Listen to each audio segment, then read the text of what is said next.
Let's take a look at how we can add in currency into a cell in Microsoft Excel in dozens of different countries' types of currency. So for instance, if I go to where it says January under Joe's name and I want to put in 50,000, I may decide I want to do dollars, in which I can just go under the Home tab and go to the dollar sign and click on that, and then it's going to change it to 50,000 as soon as I expand that cell. Now, let's say I want to do some other currency from another country. So I'm going to go into February. Actually, I'll just go into Avery in February. And I'm going to put in 50,000 again.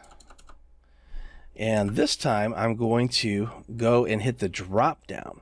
Now, there are a few popular different types of currency that you see here.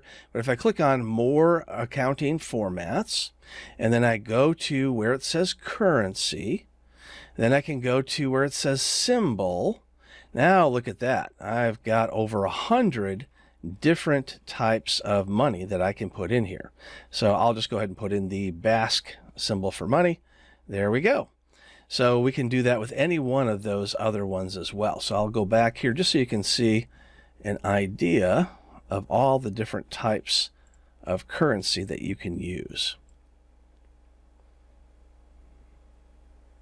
And it may be a little quick, but you can go back in to your own Microsoft Excel and pick the one you want.